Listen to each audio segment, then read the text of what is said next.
let's go to the next agenda item. So with that, we're going to go to our presentations. In terms of the cooperative weed management and restoration. And with that, we're again focusing on America the Beautiful grant project overview. And our first presentation is with Paul Burnett and Cindy Wingert, Division of Water Quality.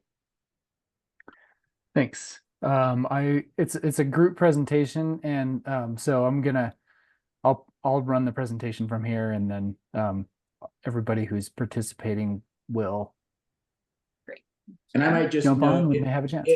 It may not be in the same order it's listed on the agenda. Paul's been kind of coordinating the presentation with all the different projects and individuals involved. So okay. Paul, we'll let you kind of direct traffic for the presentation from here. Okay, yeah, sounds good. Thanks. Thanks Great. for the flexibility there. Thank you. Okay, so yeah, so I'm gonna kind of start this off, and just want to share the message that the America the Beautiful Challenge grant that we received for the Jordan River was a product of several partners and folks that were involved in developing the proposal. But we just wanted to provide a quick update on kind of where we are with that project and that grant, and then go from there. So let's see here. There we go. So back in 2022, the White House released a press release indicating that they were going to be releasing a large amount of funding, about $1 billion, for what they were calling the America the Beautiful Challenge, and they opted to work with a nonprofit organization called the National Fish and Wildlife Foundation. I don't know if any of you are familiar with that organization, but they fund a lot of work nationwide. They tend to be a kind of a grant funding clearinghouse for lots of large scale initiatives, and including things like native species conservation, some water transactions in specific geographies, and so they have a lot of they've got a lot of experience with large grants and complex grant applications and management and that sort of thing. So so the National Fish and Wildlife Foundation took over the kind of the administration of the grants, and they announced that I think it was in late 2022, and they identified several priorities for that program, and basically they wanted to direct the funds in the America the Beautiful grant fund towards watershed restoration, resilience, so thinking of climate change or natural disaster, that sort of thing, equitable access to resources, workforce development, corridors and connectivity, and collaborative conservation. And a lot of the funding is coming from several different agencies, federal agencies like the Department of the Interior. So thinking about like Fish and Wildlife Service, Department of Defense, Forest Service, and the NRCS. And I'm not going to get too much into the details, but they had several different grant categories. So depending on who your organization was and kind of what your goals were and where you were located, you qualified for different types of grants. The largest, I guess, category of grants was what we call implementation grants, and these were pretty large, at least in the natural resources world. Per project funding was up to $5 million.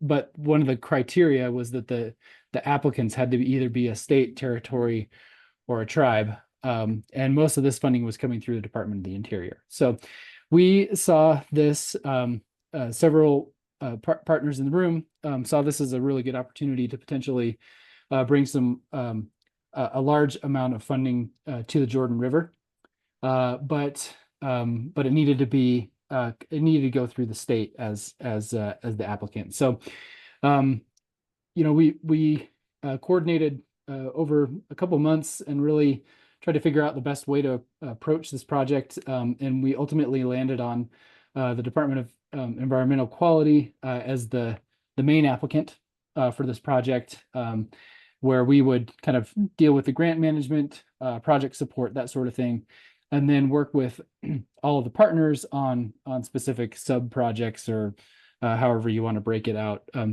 pieces of this larger scale project. So what we did was we identified the partners, National Audubon Society, and I apologize for misspelling Audubon.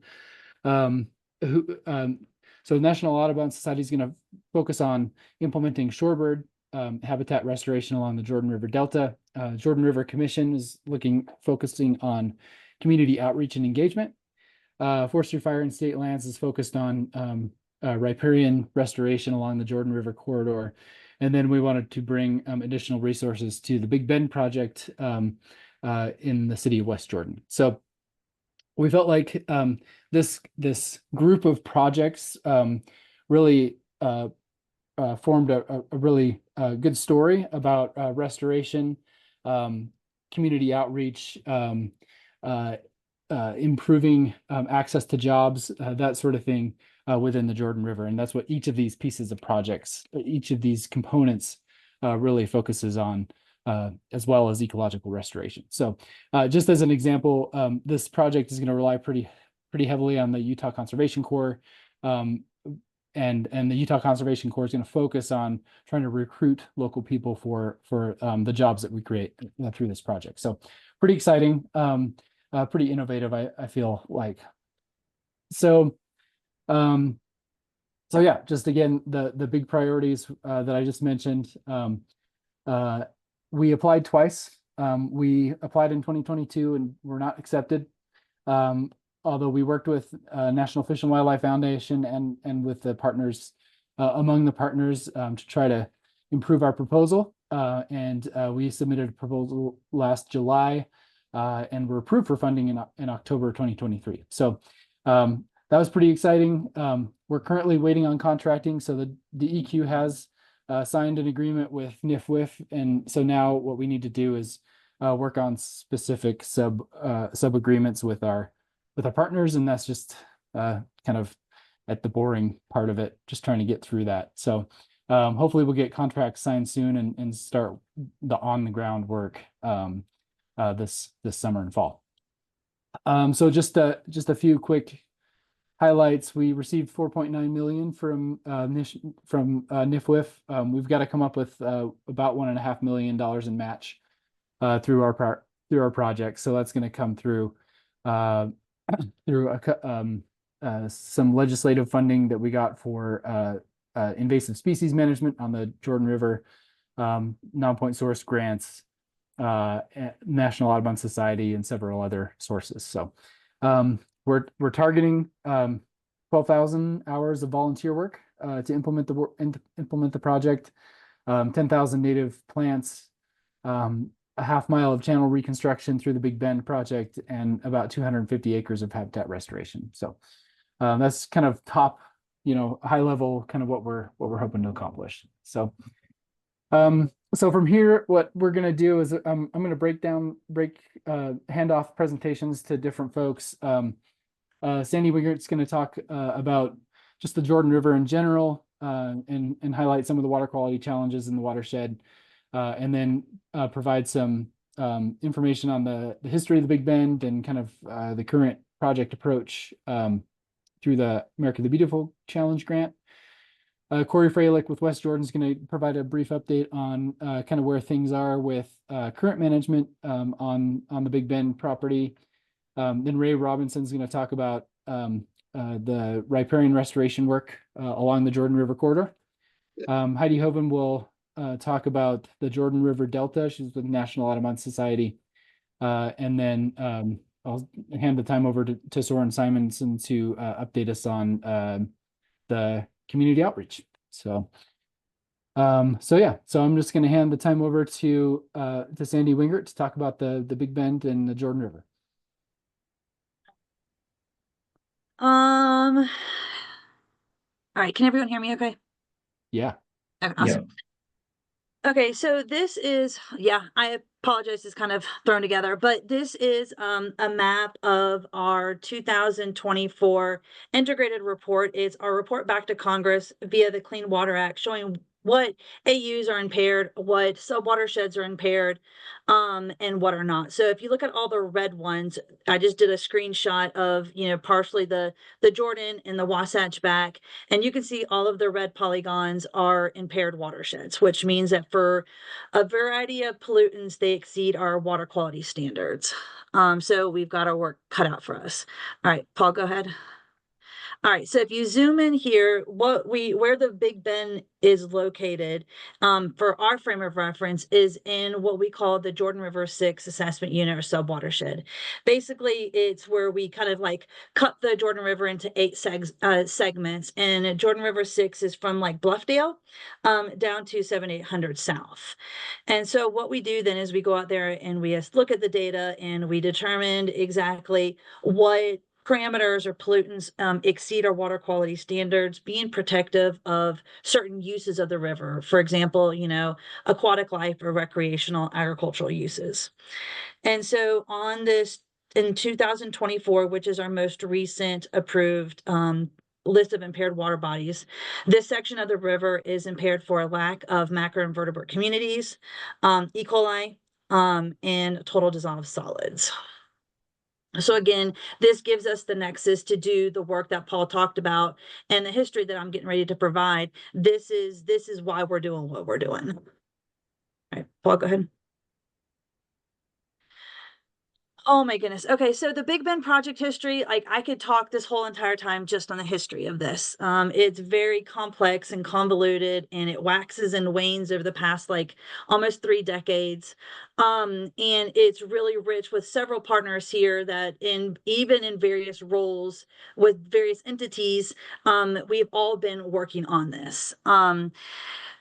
So I know Chris Klein is here, and so is Eric McCulley. So feel free to chime in, both of you. I might put you on the spot. They were part of this initial effort even before I came on board in 2011 or 12. So in 1996, the city of West Jordan, the Mitigation Commission, came forward with this idea to wanting to do something with this Big Bend project, right? So the original goals were to, very similar to what Paul already talked about. It's kind of cool that, in almost 20 years, these overarching goals haven't really changed.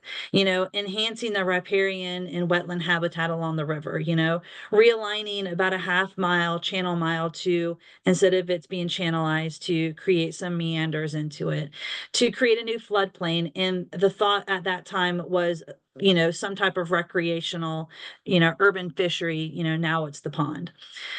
And like I said before, it's such a huge project and it's so expensive and so many moving parts that the effort stalled in 2003. The effort stalled often with this project. And it's one of those that, if you don't have continuous funding sources in it, it's hard to keep the momentum going, as we all know, as we work on these larger kind of projects.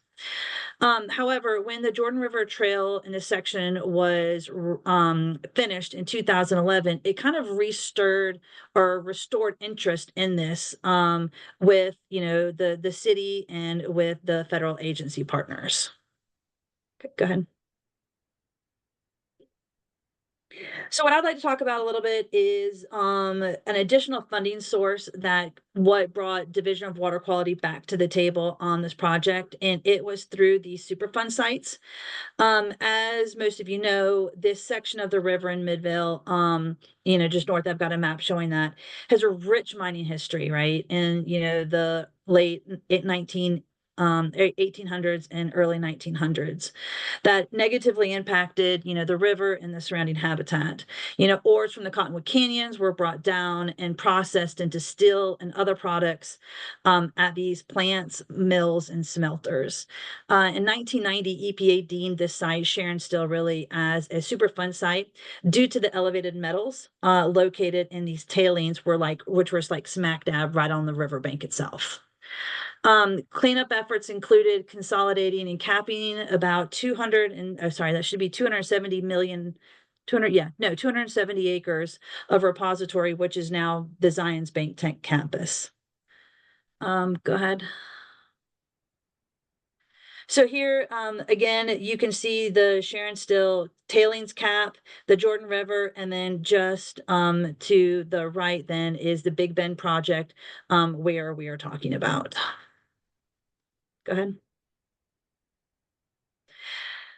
So in 2014, again, we started gaining this momentum, right? The National Resource Damage Assessment Restoration, which is called NRDA, settlement for the Sharon Still site parties.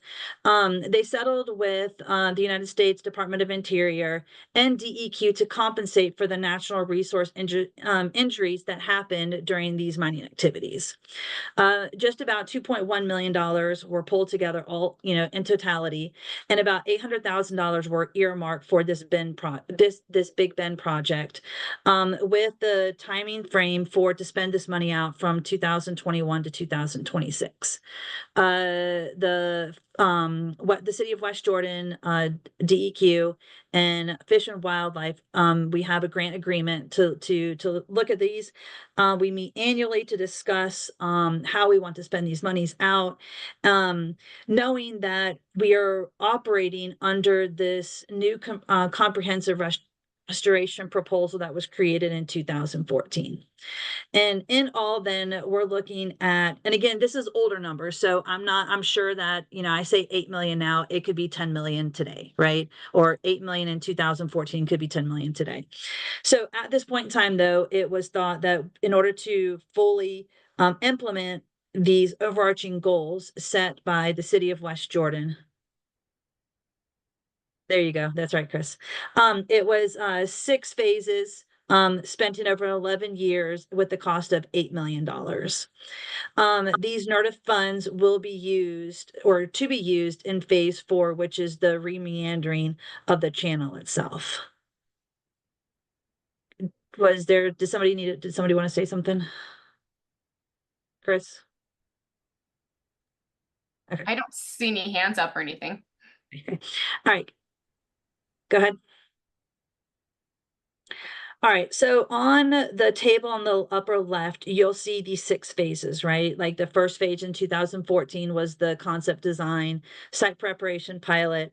We are now in more of the phase, finished the phase 3. Now we're kind of in the phase 4 project, and these NRDA funds will go to remeandering the channel itself. On the graphic on the right-hand side was what the alternatives were looking at to bank stabilization, again, pulling it away from the, creating a new channel. You can see the community fishery pond, and in totality then for this section itself, and again, this is a little bit older data, and as we go through this, then these numbers change a little bit. But overall, we've got over 70 acres of wildlife habitat created between, upland, riparian habitat, over a mile of the river channel restored. Again, we're creating this floodplain connecting, the riparian areas, which is a completely new project for DEQ and really for the state, is to create floodplain, right, channel, and then to create this 4-acre community fishery pond. So to bring it back to where, we started from with this, then with these types of projects, then we're able to reduce erosion, right? There's 6 to 8 foot cut banks on the existing channel where the bank stabilization needs to happen. We're recreating new channels. And again, when we look at those water quality impairments, then, of course, we have total dissolved solids. Well, anytime we, stabilize banks, reduce erosion, we're going to improve water quality by reducing TDS loading into the stream. The same thing that we're finding out with E. coli, right? Part of this then is not only to stabilize those banks, but to also increase the vegetation cover, which again filters out E. coli nutrients. And then, like we talked about metals earlier, that the metals, all of those are bind to the sediment. So anything that we can do to reduce or filter out these contaminants will improve water quality. Not only that, then with the deepening of these channels, it will also increase dissolved oxygen and decrease temperature again, which will help with the fisheries in this area. All right, go ahead. Cory, I'm done with my part. I'm not sure if you've got anything that you want to add in, or Eric McCulley or Chris. I was just going to provide an update as to where we're at on the project. It doesn't really have anything to do with this slide. I don't know if Eric or Chris have anything to say with this slide or not, but if not, I'm happy to give an update. First, I want to thank the group, everybody on our group here, and then anyone that's really worked on the Big Bend project. As Sandy mentioned, it's been pretty up and down. There's been stalls, and specifically for me coming into West Jordan, I've only been here 10 months, and I was confused from the get-go, and I'm still learning about this project. So I want to thank everybody for their help on this project. And I really view it as two projects, kind of the river project on the east side, and then the park project, more of the recreation amenities on the west side. As far as the river project goes, we've renewed our contract with River Restoration, and they're currently in the design and planning phase of rerouting the river. So we're really in depth with them right now and getting it designed. And we met yesterday or 2 days ago on the plantings that will take place. So we're hoping to be able to go out to bid here in the next few months as far as the construction of the river goes. Then as far as the recreation side, West Jordan City, we're still really wanting to we have the pond there, but we're wanting to really make this a highlight of our city and a big recreation park. The stall we've hit there is access to that part of the property, and that's something we're working pretty heavy on right now and trying to get a good access to that property that we can put a parking lot there. And so really until we get that secure, there isn't a whole lot of updates on that, but we've got a few ways we're going to look at going, and hopefully we can get an update on access sometime in the next few months. But that's all I have. Thank you, Cory. Okay. Chris and Eric, do you have anything else that you wanted to add?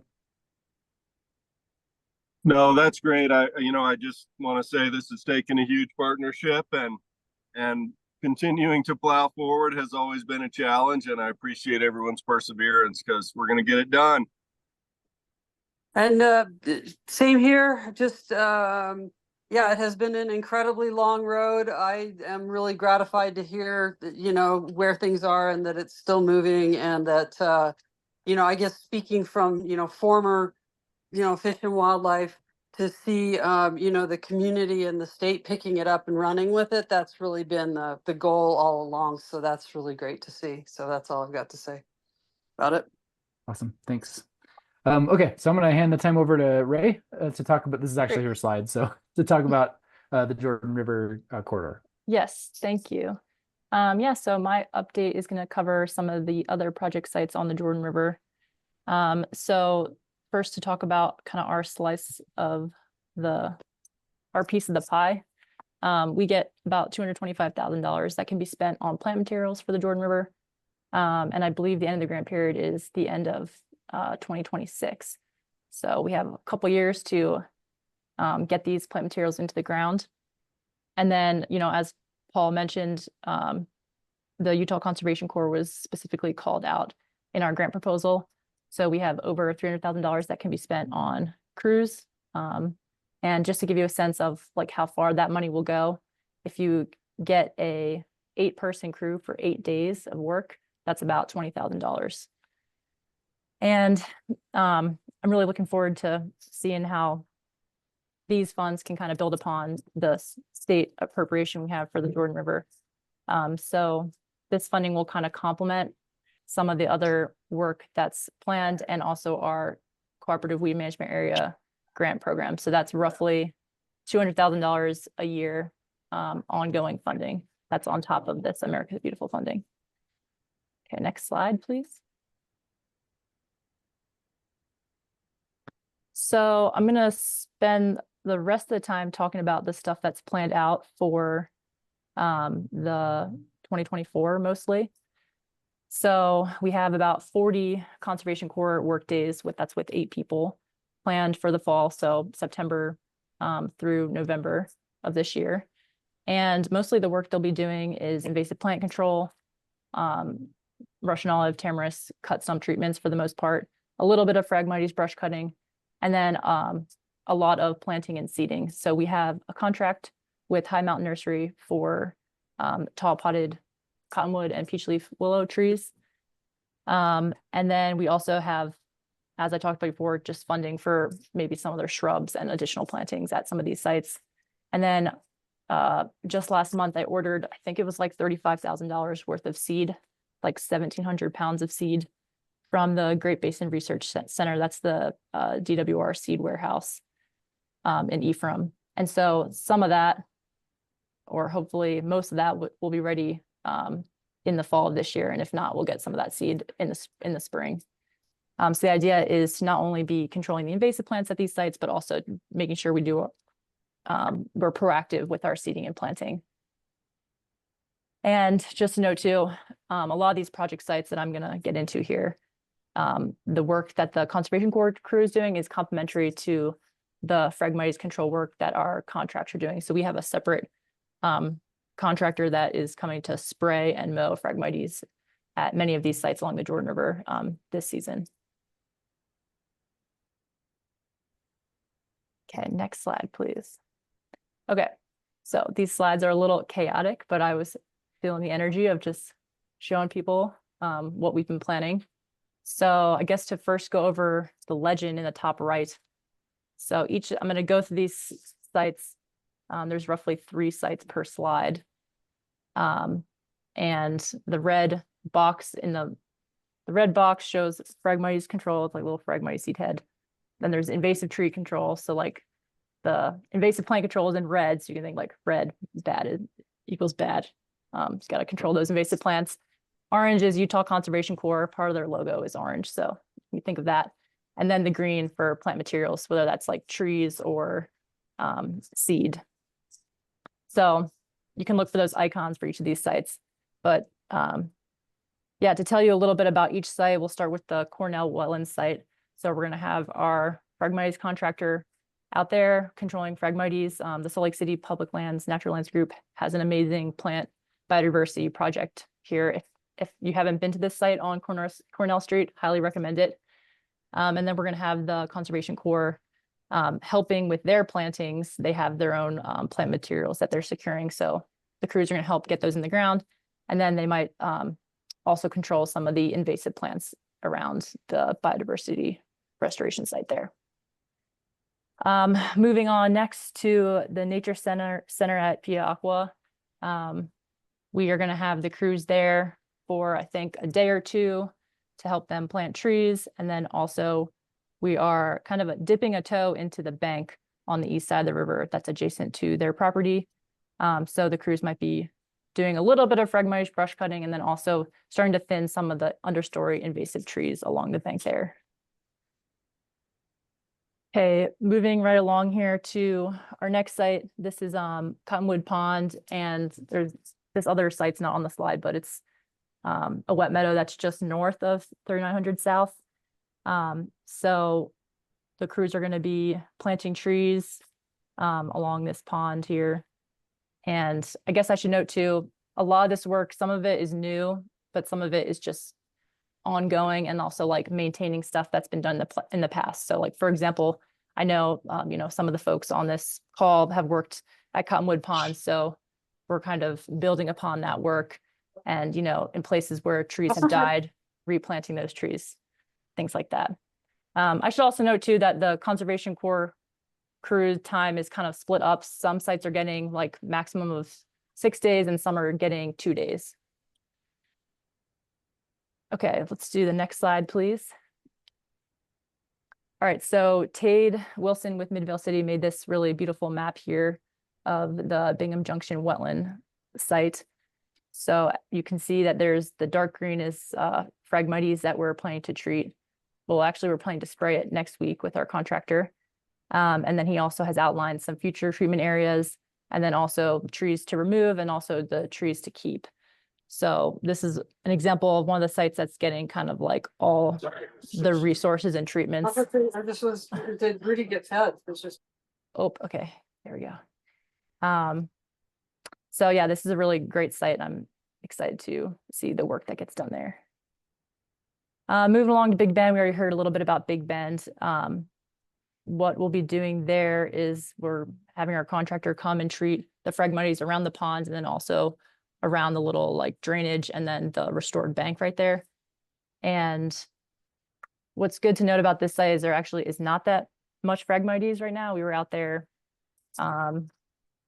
like 3 weeks ago, and it was really cool to see that there wasn't that much that has invaded.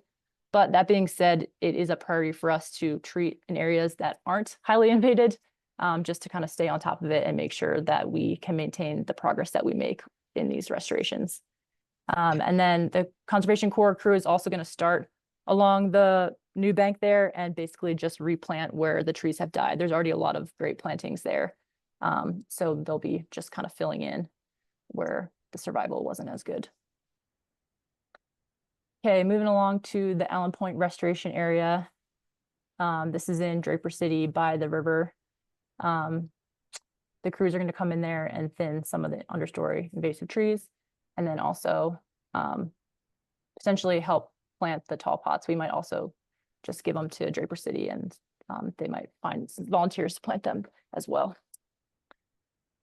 Okay, next slide, please. At Riverton's bank and also their ponds, we're going to have some Phragmites control there this season. They received grant funding from us, so they're hiring their own contractor to do some Russian olive and tamarisk control along the bank there. And then the UCC crews are going to plant.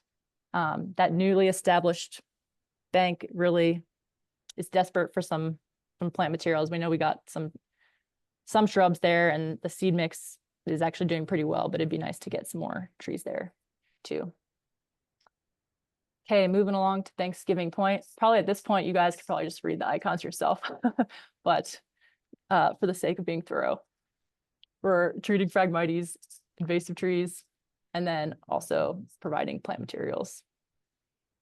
And Willow Park, Lehigh City is actually spraying Phragmites there, and then we are complementing their efforts. Our contractor is going to come and mow in the fall and early winter. The bank there actually looks pretty good. The Phragmites has been sprayed and mowed, I think once, maybe even twice by now. But there's a lot of tamarisk there that could probably be thinned because they do have a lot of native coyote willow there.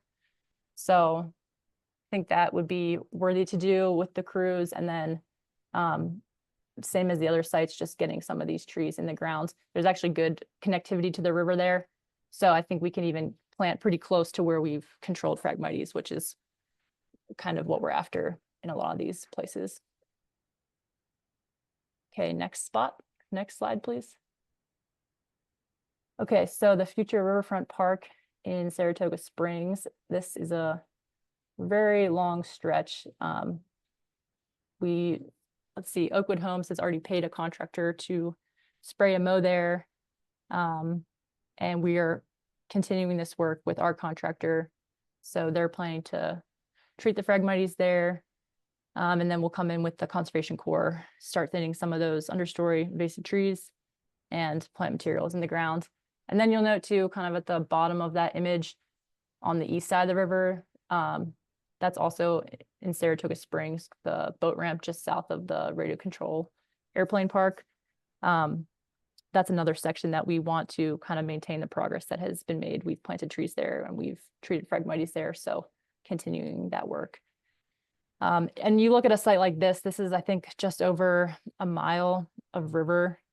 And I can tell you, like, just walking around at that site, it is a really big area. So this is sort of like the tip of, or the start of like the work there. So I guess my hope with all of these sites is that we're going to just see how things go this season, and like hopefully these sites work out and we can return to them in future years and just continue the work. Because I mean, this work can really only happen in phases. and progress can be slow, but I think kind of slow and steady is what we're after. Eric's site, the Jordan River Migratory Bird Refuge, our contractor is going to treat Phragmites there next week. And then if we can coordinate, we might be able to get some crews to complement Eric's crews that are already outlined for that site this season. And then, of course, we have our properties at Galena and Taylorsville that Forestry State Lands owns and manages. And there's always work that can be done there. So, yeah, that's kind of the portfolio of sites and activities. Let's go to the next slide, Paul. In summary, so I believe that was 13 project sites. And at these sites, we're not only removing invasive plants, but also planting and seeding. We're going to be collecting photo points with DWQ's monitoring application, and then we can collect the spatial treatment data with Forest Fire State Lands database. And we're going to evaluate this season before planning for spring 2025 and future years. And I just want to say thanks to the many people that I've worked with over the last several months in coordinating some of these treatments and plans for each site. A lot of times it's helpful to have a partner on the ground who knows the site better than I do. And we can kind of put our heads together and kind of come up with a plan. So that's been really great. And just an update on the restoration coordinator position. So we're still in the process of filling that position, but it's still me in the meantime. So feel free to email me, call me to discuss interest in UCC time, plants, seed. And I wrote there for 2025, just because I do feel like we have a lot on our plate for 2024, basically. That being said, if you're interested in this work, don't hesitate to reach out. So there's my contact information. And I think that's all I have at this point in time. Thank you, Rae. All right. I am going to turn the time over to Heidi Hoven with National Audubon Society, and she'll talk about the Lower Jordan River Delta project. Thanks, Paul. So great job, Rae. Now everybody can picture the kinds of things that we're going to be doing too, because I kept it really simple on my slides. This map is out of our proposal, and it's only the northern, little more than half of the Jordan River. With, you can see the dark green along it, hopefully with indicating a lot of those projects that Rae was just talking about, and part of the Big Bend. I guess the Big Bend project's in there too. But at the north end there, where you see the circle, that's the area, the project area that I'm going to be talking about, that Audubon is addressing with partners. So even though we are not located directly on the Jordan River, we are using water from the Jordan River that's directed through a canal system. And just to orient you, you can see the tip of Antelope Island out in the blue, which is Great Salt Lake. And then all the areas of where that large circle is, there are managed wetlands around that portion of Farmington Bay and Gilbert Bay. And so the intent of this project is to address the lower part of this section of the watershed of Jordan River that is infested with many acres of tamarisk and some other invasive species, primarily Phragmites, but also Russian knapweed. Those are probably the main three that we're going to be addressing in this project. And while we are addressing 250 acres, there's easily 1,200 more acres of the same problem up the watershed. So we're starting at the bottom of the watershed and working our way up, which some might say is like shoveling in an avalanche, and it kind of is. But once you get the integrated management control measures in place with follow-up monitoring and addressing spot treatment. You're kind of cleaning up as you go along. So we've already been doing our pre-monitoring with the breeding bird survey work in the bottommost and densely populated tamarisk area, mostly on our property. And we'll continue that and some other monitoring efforts. The vegetation, we've done that. And so it's a before and an after effort. We also are, we've mapped the areas, and we'll continue to map areas that are treated as we go, and then continue with the photo documentation throughout the project. We're going to be relying heavily on UCC youth crews, as everybody's been mentioning. And then also we have a contractor that will come out and masticate the tamarisk, and that's, if you don't know, that's when these huge machines grind trees that are standing in place, and literally to mulch, but it doesn't really disturb the ground much. And then we'll be relying heavily on volunteers to seed these areas with native grasses and shrubs that belong in the landscape, to try to get a jump on reestablishment of the unwanted vegetation. And there's other labor that they'll be helping with as well in the restoration areas. And this is all to benefit species of greatest conservation need. You can go to the next slide. Thanks, Paul. And these are just really just quick visuals.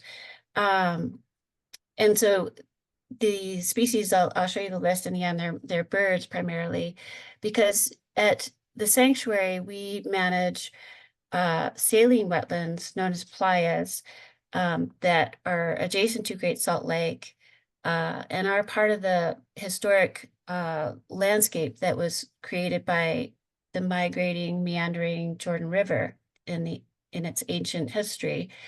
And it's only in recent history that when the land was flooded during the 1980s from the Great Salt Lake, killing off all vegetation, because there's none that can survive, no vascular plants that can survive in the high salinities. Tamarisk came in, and it's just taken over wildly. And so the problem we face is that the tamarisk is ringing the edges of these playas. You can see on the left photo there's a white, almost looks like a donut with an island in the middle of it. That's one of our playas that was donated to, part of the land that was donated to us recently.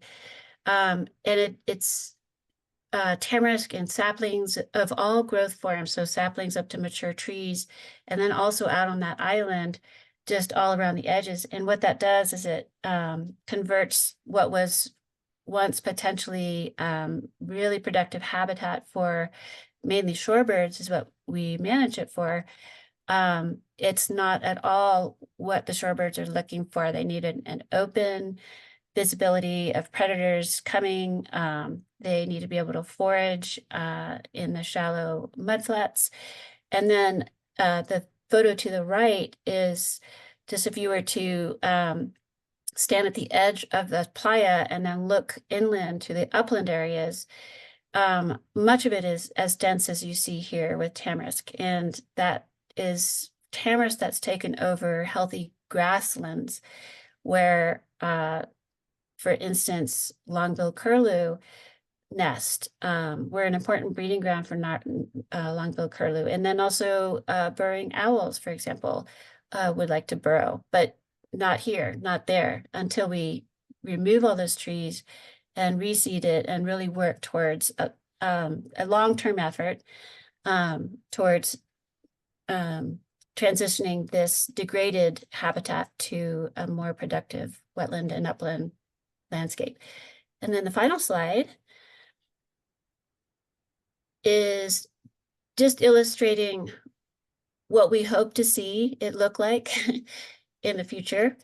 And much of what we have already done is to remove a lot of tamarisk that was in other areas using the contracting with the Utah Conservation Corps, but it was much less dense, and it's, it was manageable. And so now we have the means to take on many, many more acres that we face, and hope to have it look something like this as an end result. And there on the left, you have a list of the species that are the Utah designated species of greatest conservation need, and they're both wetland and upland birds that use this landscape.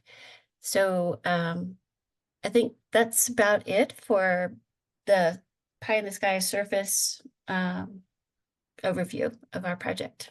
And we're so thankful for all these partners that are helping make it happen. Heidi, we have a hand up, Eric McCauley. Sure. Okay. Hey Heidi, thanks for the information, and glad you're out there making it happen.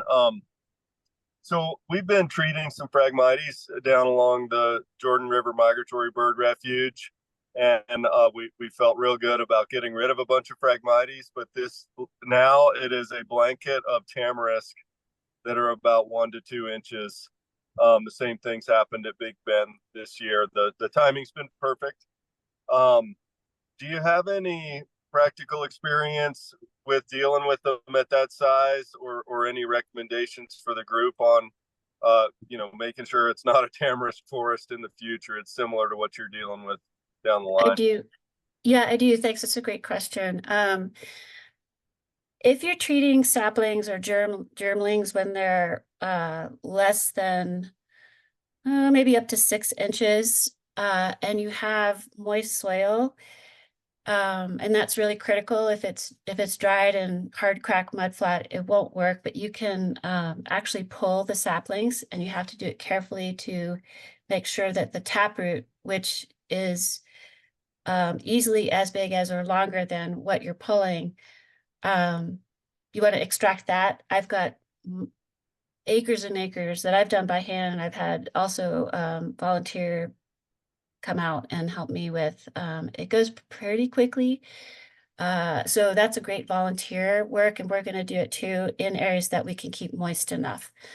And I also, like the last slide, I was remiss to mention the title there, connecting, pointing out the connectivity between the upper portion of the watershed all the way out to Great Salt Lake in terms of a hydrologic connection, but also an ecological one, and how important it is to prepare this fairly rare, what used to be pretty common, mudflat, open saline wetlands around the lake. Much of that has been converted to marshlands for waterfowl, which is great, and the waterfowl are doing healthy, but just about every other group of birds is struggling and declining in population numbers. So anyway, I just wanted to make that last little point there, that this project helps us improve the hydrologic and ecological biodiversity integrity of this stretch of the watershed. Thanks for that. And Cory, we talked about this yesterday on the Big Bend. It sounds like we'll need to maybe get lined up with some of those UCC crews for 2025, and then also try to get a bunch of volunteers. What I like to do is if we had an 8-person UCC crew, I would shoot for 80 volunteers. So there's 10 people with each of them. And then they just do transects across the area or walk around the edges of the ponds. And I've done the same thing on the Delta with lots of volunteers, but it does take lots and lots of people, and it's hard to pay someone for that. They have to volunteer because if you tell someone to do that that's paid, they usually don't like that very much. Yeah. And let me know. I just heard from our guess he's our outreach guy here at the city, and he said he's been getting a lot of inquiries into how people can volunteer in the city. So we may be able to get more people to help out as well. Yeah, so I think that right after it starts raining, and when you have moist soils, just going through and just hand pulling those and having 5-gallon buckets. So we can talk about that offline, but yeah, it's just a lot of work when you start talking about 10 acres, and that's just what we're faced with. It's either that or herbicide, which we want to avoid at that scale. So thanks, Heidi. Yep, I'd be happy to come out and take a look at the problem. We'll be out there next Thursday at 12:30. I'll invite you if you're available. Eric, I might just add on to your comment about what you're seeing with the tamarisk emerging on the migratory bird refuge. I suspect that with this huge release of water from Utah Lake this year, as it hit flood stage in late February, which lasted till, middle to latter part of June, that there's been a huge redistribution of seed and new shoots because everything's really, really wet in a lot of these floodplain areas. We saw the floodplains functioning really well. Some of the areas that Rae talked about in the Galena Sunkani Preserve and along the Utah County stretch of the river near Inlet Park and those, the floodplains were inundated for several months, and it was great to see the function of the floodplains, and it was a really good reminder this year of why it's really important to preserve and enhance, and in the case of the Big Bend project, create new floodplain, which we saw underwater. All the work that's happened at the Big Bend in the last several years, even before the rechannelization takes place. There was times when that floodplain from the last phase of the project was under a few inches to probably a foot or two of water, and we saw all kinds of wildlife out there. I was out there 3 times in the spring when the floodplain was inundated, and it was pretty amazing to see this new floodplain working. But certainly managing invasive species that are going to be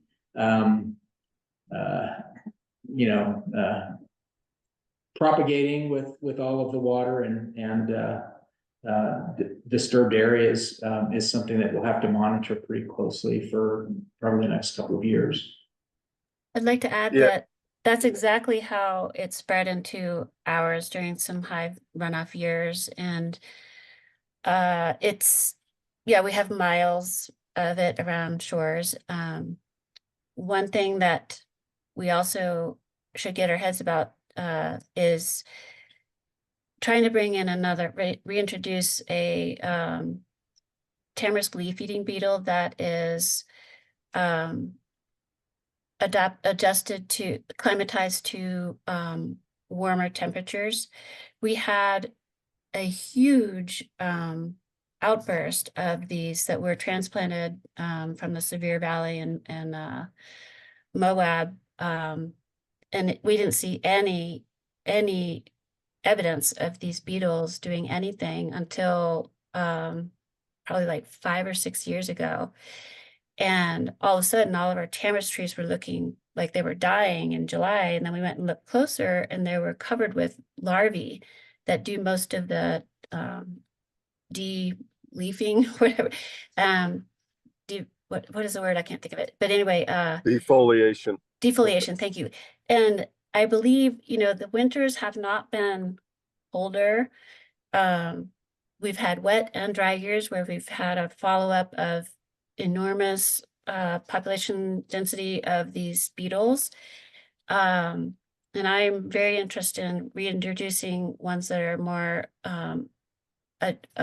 inclined to tolerate these hot temperatures that we're getting in the summer, because I believe that there's something related to that as to why they're not overwintering and the larvae are not, surviving and coming up and defoliating. So that's something that we can look into offline, but it doesn't kill the trees, but it prevents them from producing seed because they eat everything, and the trees are struggling to push more leaves out the entire season, and they don't switch to flowering mode. So we got away with 4 years, maybe 5, of no flowering trees all in our area, which was buying us some time. However, we didn't have the funding that we have now. And now I've had 2 years of just massive blooms. Who knows how many millions of seeds have been scattered. And you're right, they get transferred by not just wind, but water, and the timing of the moisture of the soil during the germinating period and photo period was just perfect to make them sprout everywhere. So just there's other things that we can do to maximize our efforts and buy some time. Yeah, that's a good point. And on the Delta, Provo River Delta project, we've actually been able to get a lot of the tamarisk that came up last year. And so it's just a matter of, when you have that new disturbance, getting in there pretty quickly before they get to be 3 feet tall, because they're really hard to pull when they're that tall. But when they're less than 6 inches tall, as long as the moisture is there. And so I think we just have to be flexible and wait for the rainy days and get your mud boots on and get out there and pull them. So thank you. Well, Eric, that might be a good segue into the last part of this. Paul, if you want me to. I don't have any slides because ours are not really place-based and as visual as the other projects that are funded with the grant. But let me just briefly touch on the elements of this America the Beautiful Challenge that the Jordan River Commission will be kind of spearheading. And, you know, a lot of our role, as many of you know, along the way is, you know, kind of the cheerleader and looking for funding opportunities. I remember when Chris Klein reached out to me, I think it was in the early summer or maybe late spring of 2022, and said, hey, there's this grant program we ought to look at for the Big Bend, because we were looking for funding for kind of this next big phase. And as we started exploring the America the Beautiful Challenge grant, which was a brand new grant program, funded pretty significantly from the Infrastructure and Jobs Act, which our own Senator Romney played a really key role with, you know, getting that legislation across the finish line. It seemed like a good fit, but we thought maybe there was an opportunity to do more. Heidi and the Audubon had just recently joined the commission, and they were looking for funding. And so as we started reaching out to partners and trying to bring in collaborators with this project, it's pretty cool to see how it came together. And as Paul mentioned, we applied for it in 2022. We didn't get awarded that year, but we kind of fine-tuned it. And we had really good conversations with the program administrators at the National Fish and Wildlife Foundation. And incidentally, I'll just backtrack. I believe this was before my time as executive director, but I went through our history with the NIFWIF grants. And I believe the very first grant that we got from the National Fish and Wildlife Foundation was a grant to do some of the early planning work that set the stage for the major effort that Sandy talked about in the history of the Big Bend project. Some of that planning was with a NIFWIF grant back in 2013, 2014 period. So it kind of came full circle that we're now doing major implementation work from the same national partner through this new grant program. It's kind of cool to see that. So there's 3 primary activities that the commission is going to be doing. A big part of our role is community engagement, and with Julie just joining our staff as our event and volunteer manager, Julie's been getting up to speed very quickly on all of the different volunteer programs that we have through the commission, and we'll probably be working with several of those. You know, Rae's been coordinating the work of field crews with the Utah Conservation Corps, but we know that engaging the community in stewardship and conservation is really critical to the long-term sustainability of these efforts. And so we're looking at working with probably somewhere in the range of 1,000 to 2,000 volunteers each year over the next 3 years to do work in conjunction with some of the weed mitigation and management to come in and help with tree planting and seeding and some of the other things that are components of these projects in various sites.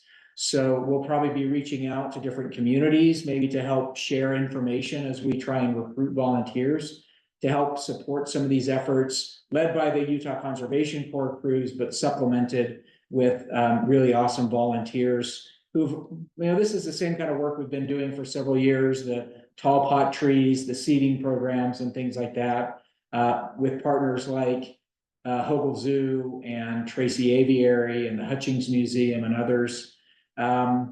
We've been developing over the last year a really great kind of pilot project with Eric and the Center for Documentary Expression and Arts down in the Jordan River Migratory Bird Refuge, where they're engaging students in the local high schools in both the Canyon School District and the Jordan School District, where high school students are coming and learning about conservation and stewardship and are doing a lot of hands-on activities with the restoration and conservation efforts at the Jordan River Migratory Bird Refuge in South Jordan. So we'll continue doing that work, probably expand some of what we can do with the funding available through this grant.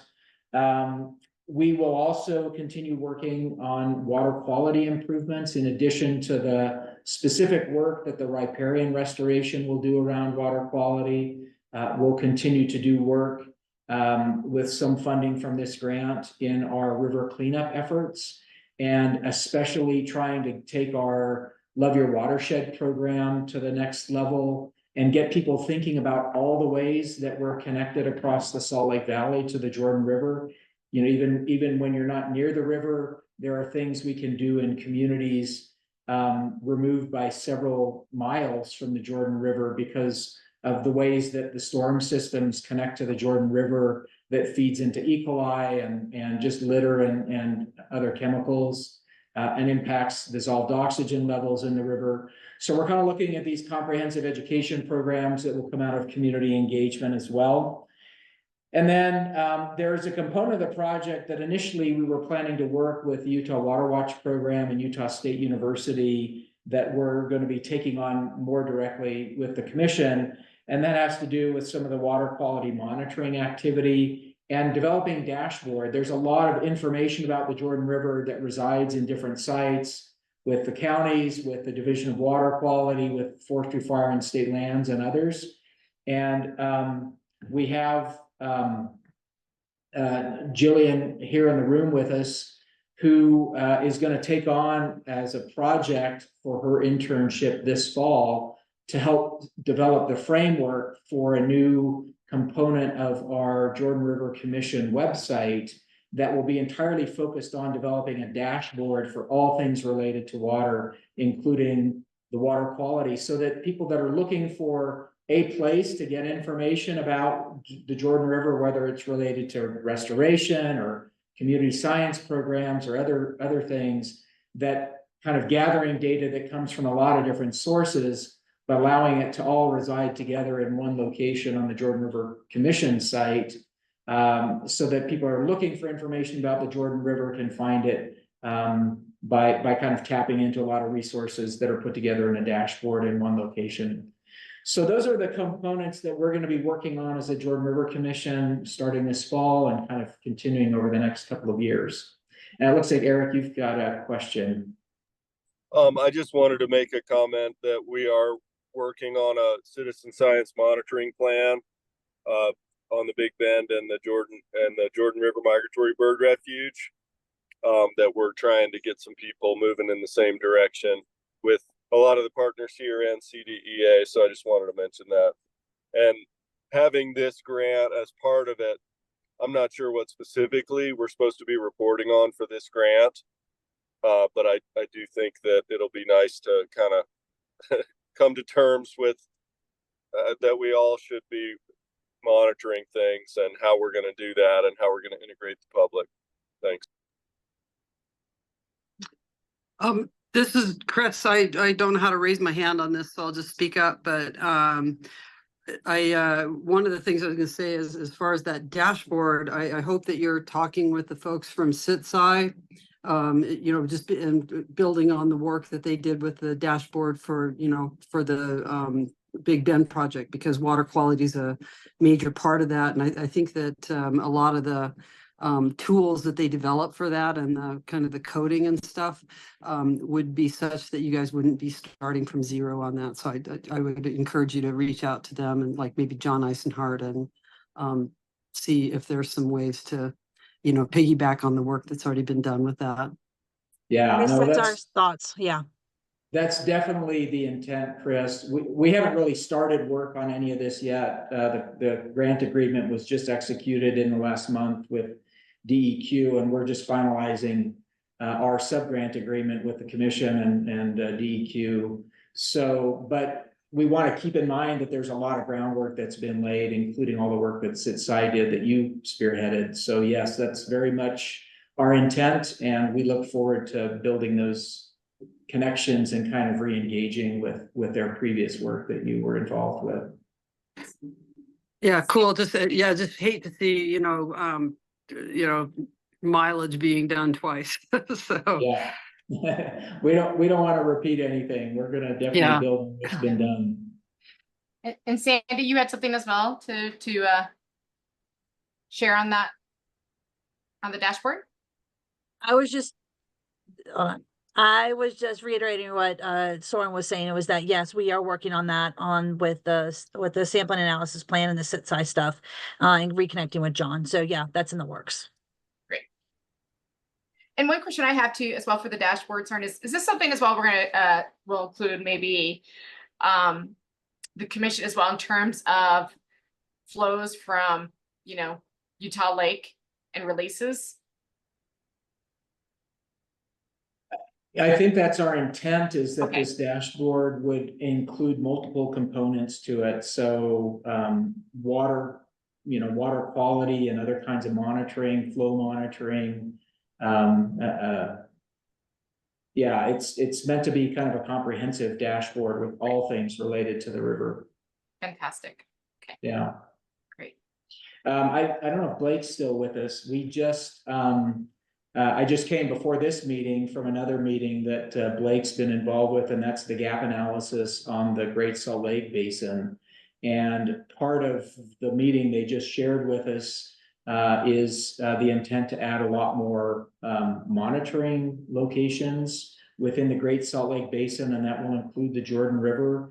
And we'll probably at some point in the near future get a report on the 700-page gap analysis report that was just completed. Blake, I don't know if you want to add anything. That's not our focus of this meeting, but it might be just great to kind of get some context on other work that's happening in the Great Salt Lake Basin related to water resources and those sorts of things. Certainly, I'll be really quick. Yeah, we look forward to maybe presenting to this body or to the TAC here and kind of go over what the gap analysis is, a basin-wide Great Salt Lake Basin measurement infrastructure gap analysis, just identifying areas for additional measuring and monitoring needs, whether those be research and planning, including water quality, but also flows, and trying to get a picture of what those requirements are so we can forecast resources against that. The state engineer's office has been appropriated some funding in order to facilitate more measurement within the Great Salt Lake Basin. And obviously the Jordan River is a huge part of that. And we've been really focusing a lot of our efforts along the Jordan River corridor in certain areas, especially down near the Great Salt Lake. So yeah, look forward to maybe giving a presentation that will dive into more detail on that at a later date.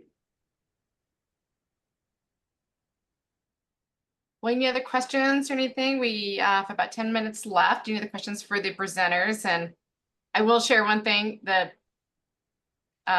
Big Bend project. I am so impressed. I remember seeing it before the work even started, and appreciate the amazing persistence of everybody working on that to get it to where it is. So no small feat and very impressive.